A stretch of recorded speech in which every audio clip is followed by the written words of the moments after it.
मधेसी आन्दोलनमा सहभागी हुनुभएका आन्दोलनकारी अलिअलि त हो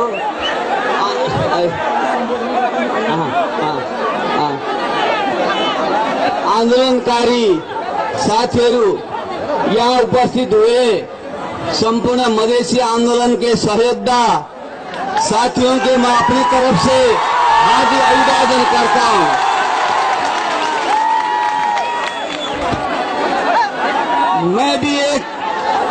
मैं भी एक आंदोलनकारी होने के नाते आपसे ऐक्यबद्धता प्रकट करता हूं।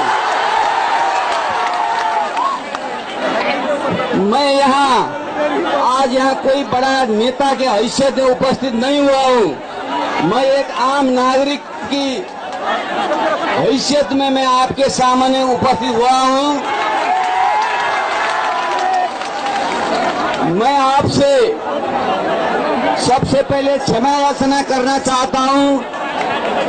1.5 महीने से तराई मधेश में जो आंदोलन हुआ है, बंद हुआ है, लोग को इतने परेशानी हो रहा है और काठमांडू के शासक वर्ग चैन से सो रहे हैं। इसलिए मैं आपकी आवाज यहाँ आज सुन के काठमांडू और सिंह दरबार में जो लोग सोए हैं, बालुआटार में सोए हैं, उनको जगाने के लिए मैं यहाँ आया हूँ।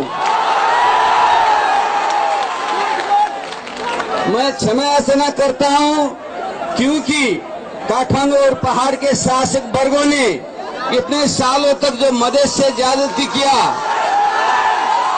इसीलिए आप में बहुत ज्यादा आक्रोश है वो होता है। मैं जानता हूँ, मैं भी एक आंदोलनकारी हूँ, एक क्रांतिकारी हूँ। 10 साल तक जनयुद्ध का नेतृत्व किया था, इसीलिए कोई भी क्रांति और आंदोलन इतना सहज नहीं होता है। इसीलिए वहाँ आवेग आता है, कभी कभी नियम तोड़े जाते हैं। तो आपका जो आक्रोश है मैं वो समझता हूँ। मैं आपसे ये निवेदन करता हूँ, ये समय आवेग तो होता ही है क्योंकि 1.5 महीने तक आप इतना बड़ा आंदोलन कर रहा है और यहाँ के शासक वर्ग कुछ सुन नहीं रहे हैं, इसीलिए आक्रोश आना बिल्कुल जायज है। मैं उसको सलाम करता हूँ। फिर भी मैं आपसे निवेदन करूंगा,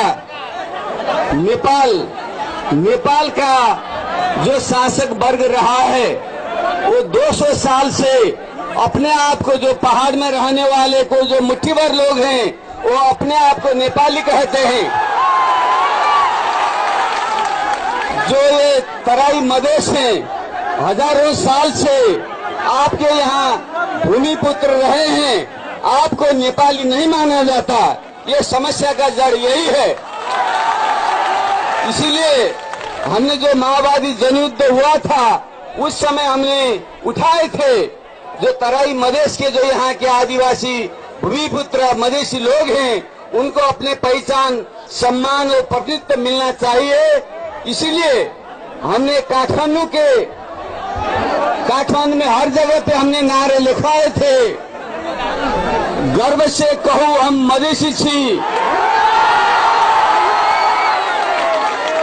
भगोड़ा नहीं धरती पुत्र छी, ये हमने लिखवाए थे। तब से ही मधेश आंदोलन ने इतना रूप लिया था और उससे पहले गजेंद्र नारायण सिंह जी लगायत के लोगों ने संहिता की मांग उठाए थे। फिर भी माओवादी जनयुद्ध के क्रम में ये उठा। बाद में जो मधेश विद्रोह हुआ उसने नेपाल में संहिता के मुद्दे सामने लाए। इसीलिए संविधान सभा से जो संविधान बनता है उसमें आप लोगों का मार्ग संबोधन होना चाहिए था। ये जो नहीं हुआ वहाँ गलती हुआ है। मैं वहाँ क्षमा याचना करता हूँ। मैं भी संविधान सभा के सदस्य होने के नाते, संवाद समिति के सभापति होने के नाते मैंने भी आपका मार्ग संबोधन करने में मैं असफल रहा हूँ। इसीलिए मैं उससे आपसे क्षमा याचना करता हूँ। फिर भी मेरा ये मत है, जो संविधान सभा का जो समिति था, वो अंतरिम संविधान का जो आयोग था, उसने रिपोर्ट दिया था, सर्वसम्मत रिपोर्ट था। उसमें सारे पार्टी का सहमति था कि तराई मधेश में 2 प्रदेश होंगे, एक नारायणी पूर्व में मधेसी बाहुल्य, एक